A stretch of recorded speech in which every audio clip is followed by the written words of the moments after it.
आप लोग बताइए, इस समय ठंडक का टाइम है, ये टाइम आप लोगों के पढ़ने के लिए सूटेबल है या नहीं? ये समय बहुत अच्छा पढ़ाई करने के लिए आप लोग सूटेबल टाइम मानते हैं या नहीं? बहुत लोग कहते हैं कि ठंडी में पढ़ाई नहीं हो पाता, हमेशा आलस, ठंडी ठंडी, ऐसा आप लोग भी मानते हैं? ध्यान दीजिए, पढ़ने का सबसे बढ़िया टाइम है। और मैं कहूं, पढ़ने में जिसको जुनून है ना, वो सारे टाइम अच्छे हैं, कोई टाइम उसके लिए खराब ही नहीं होता। सामने लक्ष्य दिख रहा है, कुछ खराब नहीं होता। अभी अंकित सर से हम लोग बैठे थे, थोड़ा पहले आ गए थे, बैठे थे, बात कर रहे थे, तो एक अपने स्टूडेंट की कुछ ऐसी बातें हुई, होने लगी, तो अंकित सर ने कहा कि हम बच्चों को भी सुनाइएगा, ये प्रेरणा के रूप में होगा, इंस्पायर्ड होगा। मैं सुना दे रहा हूं। एक ऐसे स्टूडेंट थे जो बीटेक किए थे, थोड़ा पहले से लौट के उनको नहीं सुनाया, वो भी सुना दे रहा हूं। मतलब कोई भी व्यक्ति एकदम यहां है, आगे जा सकता है। कुछ बातें सर को नहीं सुनाया, मैं शुरू से सुना दे रहा हूं। वो एक ऐसे स्टूडेंट थे जो एक समय था अपनी कंट्री में इंजीनियरिंग के लिए, इंजीनियरिंग कॉलेज में सीधे से एडमिशन नहीं, प्रिपरेशन करना पड़ता था और एंट्रेंस आप देते थे तब एडमिशन होता था। इंजीनियरिंग के लिए आपको एंट्रेंस देना पड़ता था, आज नहीं है एंट्रेंस। क्यों? क्योंकि बहुत कॉलेज हो गए प्राइवेट, विभिन्न क्षेत्रों में कॉलेज ही कॉलेज है इंजीनियरिंग का, यस या नो, बहुत ज्यादा। इसलिए तो उन्होंने इंजीनियरिंग का एंट्रेंस दिया। कहां? इलाहाबाद। मुझे कोचिंग भी याद है, कृष्णा कोचिंग, क्योंकि सब हमसे बताए कहां कोचिंग, कैसे कैसे, सब बताया। अपने स्टूडेंट थे, जब इलाहाबाद में मिले आईएएस की तैयारी करने, उस समय सब कुछ बताए थे। तो कहे कि सर कृष्णा कोचिंग में मैं क्लास कर रहा था और उत्तर प्रदेश के ही रहने वाले, और टेस्ट जब हुआ, पिताजी उनके डॉक्टर थे, तो भेज दिए कि हमारा बेटा आगे कुछ करेगा। तो जो एंट्रेंस के लिए कोचिंग कर रहा था, जब टेस्ट हुआ, क्लास का टेस्ट, तो उसमें बच्चे हुआ करते थे, टोटल बच्चे 95 के आसपास उस बैच में, जिस बैच में पढ़ते थे। नीचे से उनका तीसरा स्थान था। नीचे से मतलब समझ गए? लास्ट में जब टेस्ट का जो रिजल्ट आया तो कोचिंग में लगाया जाता था, ऊपर से फर्स्ट सेकंड थर्ड नहीं बोल रहा हूं, लास्ट में नीचे से तीसरा, यानी लास्ट उनके बाद 2 ही बच्चे थे। तो जब ये रिजल्ट देखे तो उस दिन किसी तरह से क्लास में बैठे थे, अपने रूम पर आए बड़े टेंशन में, और रूम पर रुके नहीं, जो भी सामान उमान था, स्टूडेंट के पास सामान ही क्या होता है, जो बेडशीट है एटसेट्रा, और जो भी थे बुक्स वगैरह लेके पैक किए बैग वगैरह में, और घर चले गए। घर गए तो उनके पिताजी को मम्मी उनकी खबर दी, अपने डिस्पेंसरी में थे, खबर दी ऐसा ऐसा है, और रो रहे हैं कि ऐसा ऐसा है बेटा। तो आ रहे हैं, बेटा बात क्या है? उन्होंने कहा कि पापा, हमारे बस की चीज नहीं है इंजीनियर बनना, आपका पैसा बर्बाद होता जाएगा, मेरे में वो बात नहीं है कि कभी इंजीनियर बन पाऊंगा, क्यों पैसा नुकसान करेंगे? और ये बात रो रो बोल रहे हैं। उन्होंने कहा कि सर, ये शब्द आज आपसे सुना रहा हूं, वैसे बोल नहीं पाता था, बहुत रो रहा था। पिताजी हमारे समझदार थे, समझ गए। पिताजी ने ये नहीं कहा कि 10 दिन रोको, 1 महीना रोको, आज से मत पढ़ो, ऐसा कुछ नहीं कहा। हमने कहा क्या रिएक्शन था आपके पिताजी का? उन्होंने कहा कि पिताजी कहे कि ठीक है, खाना पीना जो घर पे था साथ बैठ के वो भी खाए, हम भी, मम्मी, सब लोग, सिस्टर।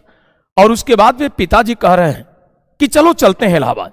हमको रुकने ही नहीं दिए, खाना खिलाने के बाद तुरंत बस ट्रेन पर बैठे चले आए। जो सामान पैसेंजर ट्रेनें नहीं चलती हैं, कभी भी मिल गया टिकट, जनरल में बैठ गए, एक भी इंतजार नहीं कि रिजर्वेशन कुछ नहीं, चलो जनरल कंपार्टमेंट, और लेके चले आए इलाहाबाद। बरेली की बात है, बरेली से इलाहाबाद आ गए अपने घर से। जब वहां आए तो कहे कि हम इंतजार करते रहे कि पापा इतना बिजी रहते हैं, चले जाएंगे, गए नहीं, रात को हमारे ही यहां रुक गए, हमारे रूम पर, और सब देखे हमारा कैसे कैसे क्या, और पापा रुक गए, समझाते रहे सुबह भी कि बेटा चिंता न करो, मेहनत करने वाला आज यहां है, कल यहां टॉप पर जाएगा, चिंता न करो। और हम है ना, कौन कह रहा है कि तुम इस लायक नहीं हो? मम्मी कहती है कि मैं कहता हूं, हम लोग तो नहीं कहते, हम लोग जानते हैं, भरोसा है कि तुम अच्छा करोगे। खूब समझाए, रात को समझाए, सुबह समझाए, क्लास करके आए दोपहर में तब भी, और शाम को फिर निकले, घर चले आए पापा जी। हमने कहा उसके बाद क्या हुआ? उसके बाद पापा जी हमको इतना इंस्पायर्ड, इतना प्रेरित, बीच बीच में फोन करके भी, उस समय मोबाइल नहीं था, तो फोन कैसे, जैसे आप स्टूडेंट रहते हैं, 25-30 कमरे, 50-60 कमरे का इलाहाबाद में लॉज है, एक एक ऐसे लॉज हैं इलाहाबाद में जो 100 कमरे का भी, हॉस्टल जैसे। तो वहां पर वो जो जो लैंडलाइन होता था वही, और जिस स्टूडेंट का फोन आया वहां जिसकी ड्यूटी है बुलाता था, फला आपका घर से फोन है, आके स्टूडेंट बात करता। उस समय मोबाइल नहीं था। तो वो बता रहे थे कि पापा जी अक्सर फोन करते थे हमको प्रेरित करने के लिए, पहले इतना नहीं, जब समझ गए कि बेटा की यह हालत है तो अक्सर प्रेरित करने। प्रेरणा में इतनी ताकत, इतना पिताजी हमारे प्रेरित किए कि अगला 1 महीने के बाद टेस्ट दिए तो हमारा रैंक बढ़ गया। अब क्या, ऊपर से बीच में आ गए। 1 महीना इतना मेहनत किए कि नीचे से अब तीसरा नहीं। फिर क्या हुआ कि और पिताजी हमको प्रेरित करते रहे, नेगेटिव कभी बोले ही नहीं। और शायद मम्मी को भी सिखाए थे, मम्मी हमारे ज्यादा पढ़ी नहीं, लेकिन वो भी इसी तरह की भाषा हमको बल देती थी। हमारे अंदर इतना सुधार कि और हमारा रैंक बढ़ा। चौथा जब टेस्ट हुआ, चौथे महीने में, तो ऊपर से मैं आ गया तीसरा नंबर, यानी क्या रैंक हो गया, 3rd, पूरे क्लास में 3rd। नेक्स्ट टेस्ट में टॉपर होने लगे। और उसके बाद टेस्ट दिए तो सिलेक्शन उनका हुआ रुड़की जानते होंगे, इंजीनियरिंग के लिए अच्छा माना जाता है। तो वहां सिलेक्शन, वहां से इंजीनियरिंग कंप्लीट करने के बाद इंजीनियर प्राइवेट कंपनी में हुए, फिर रिजाइन दी, अच्छे कंपनी का कोई ऑफर आया, और तीसरा उसको भी रिजाइन किए, तीसरा रिलायंस में काम कर रहे थे। मुझे याद है उनकी बातें आज भी। रिलायंस में 70,000 का पैकेट पा रहे थे, लेकिन चैन नहीं था, बेचैनी थी। और किस बात की बेचैनी, ये इंजीनियर नहीं, आईएएस बनना है। रात और दिन अच्छा ही नहीं लगता था। वो शब्द उनके बोलते नहीं है। मैं उस समय फोर्टांस आईएएस में पढ़ाता था और पब्लिकेट पढ़ाता था, इंडियन पॉलिटी। तो उनके इस शब्द थे कि सर हमको अच्छा ही नहीं लगता था कि कोई इंजीनियर बन के गर्व करे। एज इंजीनियर हमको तौहीन ही लगती थी, इंसल्ट फील करता था, आईएएस बनना चाहिए। रात और दिन, रात में सो के जब नींद टूटे तब भी अरे जैसे गिल्टी फील होता था, गलती अपराध मैंने किया, आईएएस क्यों नहीं बना। और यही बात पढ़ाया, लगे पढ़ने आईआरएस हो गए, custom and central excise IRS जो होते हैं। ट्रेनिंग कर रहे थे फरीदाबाद। तो मैंने फरीदाबाद ट्रेनिंग से ही सर को सुनाया था, पिछली बातें नहीं, आपको पिछली भी सुनाया। समझ गए वो कहां से थे, 0 थे पढ़ाई में, और कहां पहुंच गए। रिलायंस को रिजाइन किए, जब आईआरएस हो गए, फरीदाबाद ट्रेनिंग दे रहे थे। फरीदाबाद ट्रेनिंग देते हुए मुखर्जी नगर आए, कहीं से पता चला टेस्ट सीरीज चल रहा है। तो मेरा टेस्ट सीरीज चल रहा था जीएस का और पब्लिकेट का। उनका एक ऑप्शनल था साइकोलॉजी और दूसरा ऑप्शनल पब्लिकेट। तो उन्होंने कहा कि टेस्ट सीरीज में मुझे एडमिशन लेना है। हम लोग बैठे थे, काउंसिलर जो समझाता है ऑफिस में वो समझा रहा है, सुन रहे थे। तो वो टीचर का नाम पूछा, कौन है टीचर, नाम बताया, वो संकेत भी दे दिया, सर जो बैठे हैं वही है। और सिर्फ पब्लिकेट का ही कहा कि सिर्फ पब्लिकेट का क्यों, जीएस का क्यों नहीं। वो तो जीएस ठीक ठाक है, पब्लिकेट में ही हम नंबर नहीं पा रहे हैं जिसके कारण से आईआरएस हुए। ये नंबर अगर देता पब्लिकेट तो हम रैंकर हो जाते, प्रॉपर पोस्ट मिल जाता, आईएएस हो जाते, आईआरएस नहीं। अच्छा, मैं सुन रहा था सब। तो उसने कहा कि बात कर रहा है कि क्या टीचर से हम मिल सकते हैं।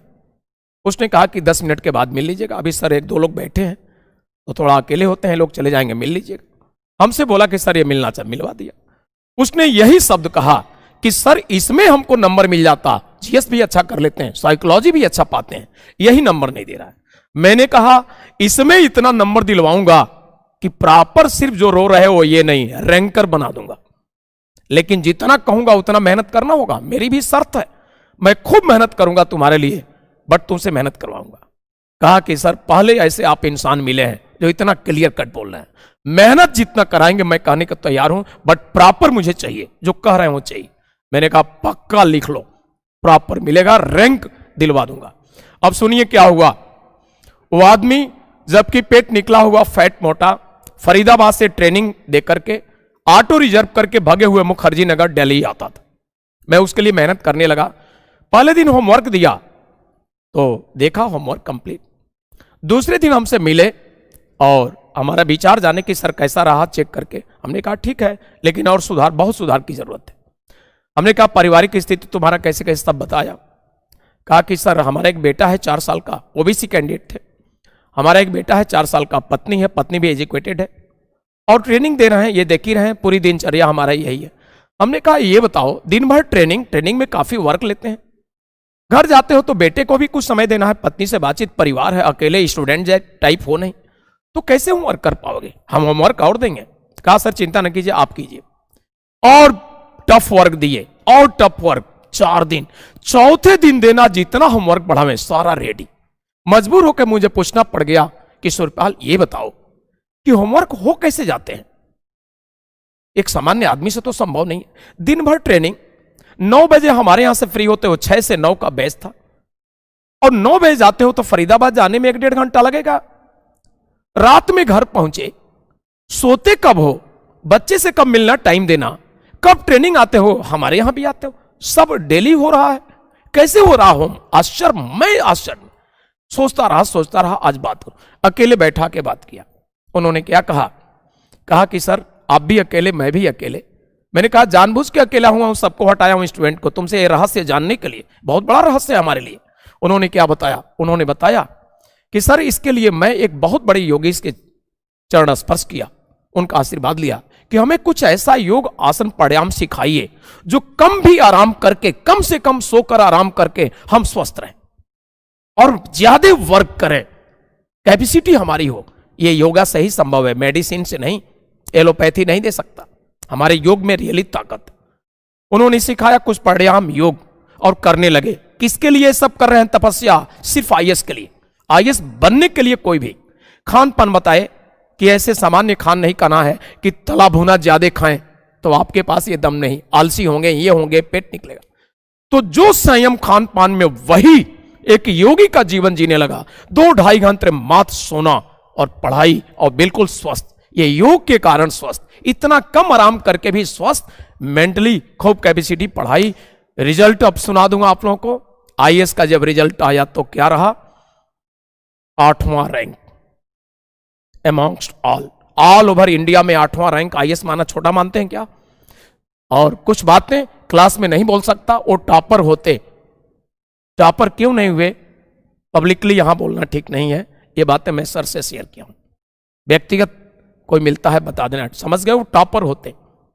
इंटरव्यू में उनको कम नंबर मिले, और कम नंबर मिले के कुछ कारण थे। उस समय की टॉपर थी शुभ्रा सक्सेना जी, और हमारा स्टूडेंट 8वां रैंक। लेकिन हमारा स्टूडेंट टॉपर होता। अब आप सोच रहे होंगे अपने स्टूडेंट का क्यों फेवर कर रहे हैं? फेवर नहीं, सच्चाई। तो लेकिन मैं मानता हूं 8वां रैंक इंटरव्यू में कम मिलने पर 8वां रैंक ही आना क्या कम बात है? पूरे भारत की इतनी बड़ी जनसंख्या में मोस्ट प्रेस्टिजियस कंपटीशन आपके कंट्री में कौन होता है? यही होता है, सिविल सर्विस। इससे बड़ा कोई एग्जाम नहीं होता है। और उसमें 8वां रैंक क्या कम मानते हैं? कहां था क्लास में? इंजीनियरिंग के टेस्ट में नीचे से क्या था, और कहां पहुंच गया, कैसे पहुंचा? अब समझ गए होंगे। तो अगर मन में आप ठान लिए हमें बड़ा करना है, परिस्थितियां अपने आप मरोड़ लेंगे, आपके फेवर में होगी, और मजबूरी होगा वो घुटने टेकेंगे, आप नहीं। लेकिन आपकी नेचर है घुटना टेक, तो टेकते रहेंगे, चपरासी भी संभव नहीं। दोनों सच्चाई है। इसलिए प्रॉमिस कीजिए बड़ा करना है और पक्का करेंगे। हमसे सहयोग की जरूरत है किसी भी तरह से, मैं एकदम तैयार हूं। सर अंकित सर तैयार है, ठीक है? और देखिए एक गुड लक बता दूं, ऑनलाइन स्टूडेंट है उनके लिए भी ऑफलाइन गुड लक ये है, ऐसे प्लेटफॉर्म रेयर मिलते हैं। अंकित सर एक ऐसे संस्था के हेड है और टीचर भी, जो इस तरह की कोई बात हो कभी इफ वटो करते ही नहीं। पहली मुलाकात हुई तब से और आज तक, अब तो काफी दिन हो गया इनसे जुड़े हुए। मैं देखता हूं कभी हमेशा कौन सा तरीका कैसे किया जाए कि अधिक से अधिक रिजल्ट हमारे, ज्यादा स्टूडेंट सफल हो हमेशा। तो क्या ये गुड लक आपके लिए नहीं माना जाएगा? ये भी गुड लक है कि एक ऐसा इंस्टीट्यूशन कि आपके लिए इतना सोचता है, सिर्फ पैसा लेना नहीं, आपके लिए सोचता है। तो ये गुड लक है कहीं ना कहीं से। इतना अच्छा प्लेटफॉर्म, ये सब सुविधाएं मिलने पर सिर्फ आप सोचें कि कहीं सिलेक्शन हो जाता, कहीं हो जाता, कहीं जब सोच रहे हैं तो आप ही कहीं में थोड़ी है, बहुत लोग हैं। कहीं सोचिए ही नहीं, बस ये कि हमें लेना है, एक इंस्पेक्टर लेना है, एक हमें चाहिए। जब ये ठान लेंगे तो एक तो मिलेगा ही, कहीं नहीं कहीं फेंका थोड़ी एक उठा लिए। अब समझ गए होंगे। चले हम लोग यहां आ जाइए।